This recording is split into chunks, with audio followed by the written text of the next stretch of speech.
Dans cette vidéo, je voulais te montrer qu'on peut réaliser un autoportrait assez professionnel avec très peu de moyens sans avoir de flash studio.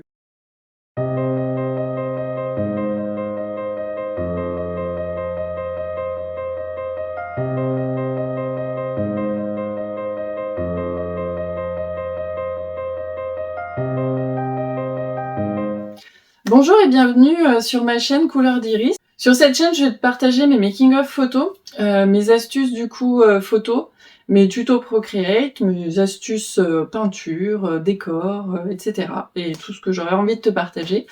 Il y a aussi une chronique virtuelle par mois. Je vais te laisser découvrir tout ça. Si tu ne veux rien louper, n'hésite pas à t'abonner. Mais pour la vidéo d'aujourd'hui, je voulais te montrer qu'on peut faire un autoportrait assez professionnel avec très peu de moyens. Donc pour ça, en fait, tu vas avoir besoin d'un fond uni. Alors ça peut être un mur blanc comme celui-ci. Moi, je voulais réaliser des autoportraits rouge et orange.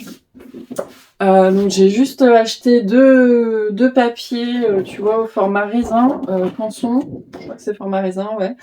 Ils sont à 1,25 €, tu vois, le papier. Donc j'en ai pris 4. Tu vois qu'avec moins de 5 €, on peut avoir un fond photo, alors certes, qui est peut-être pas optimal, mais franchement, ça fait très bien le taf.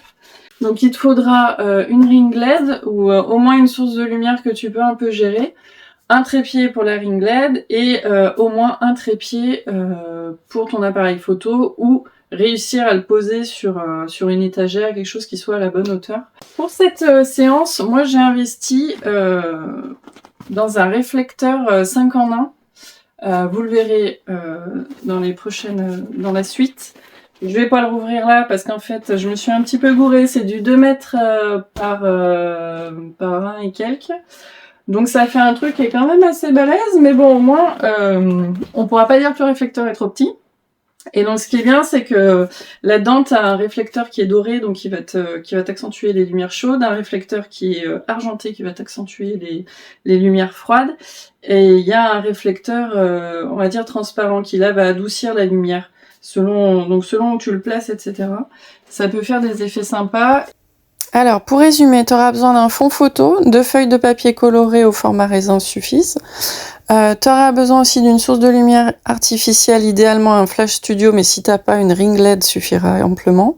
Un trépied pour ta ring LED. Aussi un trépied forcément pour ton appareil photo, ou une étagère à bonne distance et bonne hauteur pour faire ta photo. Et en optionnel, je te conseille d'avoir une télécommande infrarouge pour déclencher ta mise au point, et un réflecteur pour ajouter un petit peu plus de lumière.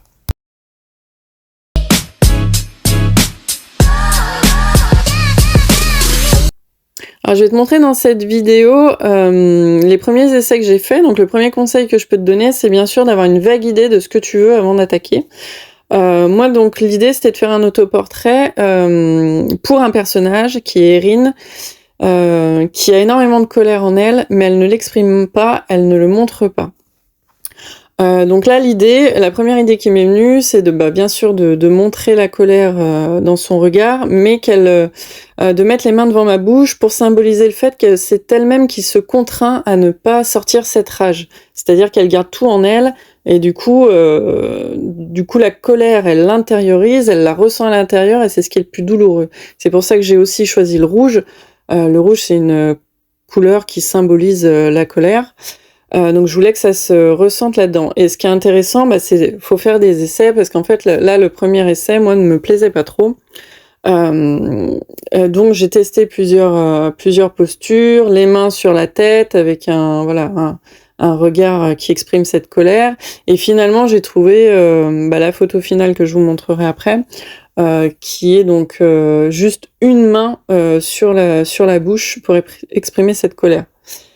Voilà, donc je vous conseille déjà d'avoir une vague idée de ce que vous voulez, d'essayer, de voir si ça vous plaît ou pas, et d'essayer plusieurs postures, même si on a l'air bête, même si c'est pas terrible, ça va venir en pratiquant. Moi, j'ai passé à peu près 1 heure ou 2 justement à trouver la bonne photo.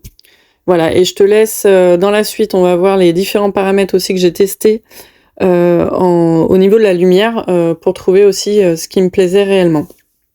Allez, à tout de suite.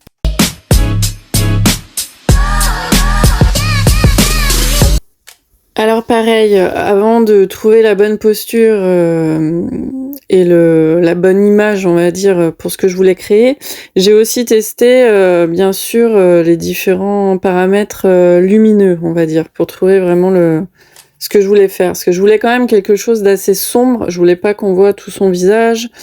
Je voulais quelque chose d'un peu noir, entre guillemets, qu'on voit le rouge, mais que ce soit quelque chose d'un peu profond. Donc pour ça, en fait, j'ai testé 3 paramètres. Je vais te montrer les 4 photos. La première image, en fait, j'avais donc la lumière naturelle dans la pièce, c'est-à-dire que les volets étaient ouverts. C'était le matin, donc il y avait une assez bonne lumière. Et j'ai déjà testé avec la ring LED sur le côté, c'est-à-dire pas comme là on le voit à la vidéo, elle était plus basse. Il y a juste ça, lumière naturelle plus la lumière artificielle qui venait de côté sur mon visage et c'est tout. Là je te montre la photo de ce que ça donne. Voilà. Après, dans un deuxième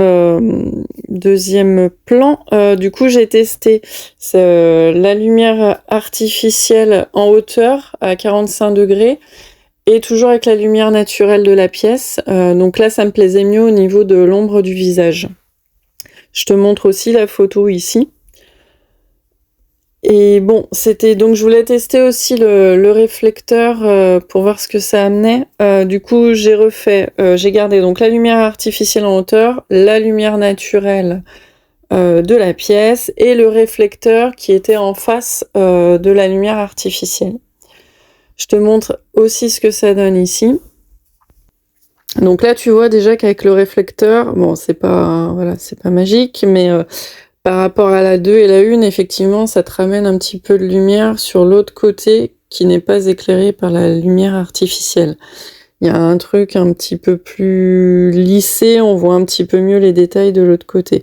Bon, par contre, c'était pas du tout ce que je voulais, en fait, vu que je voulais quelque chose quand même d'un petit peu plus sombre et de plus marqué. Du coup, j'ai décidé de fermer complètement les volets chez moi. Et du coup, j'ai gardé la lumière artificielle en hauteur à 45 degrés sur mon visage et j'ai gardé aussi le réflecteur sur le côté qui amenait quand même un petit peu de clarté, de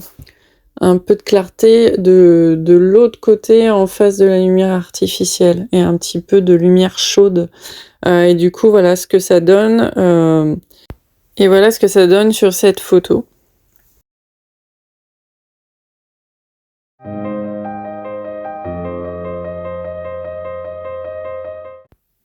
Donc voilà, il est temps de conclure avec la photo finale. Voilà, donc là, on voit bien qu'il y a une source de lumière en haut à 45 degrés qui éclaire la moitié de son visage et un petit peu de son autre œil en face. Le réflecteur qui permet quand même d'illuminer, entre guillemets, une partie de son torse, ce qui permet de dégager un petit peu le rouge de son haut, et moi, c'est ce que je voulais.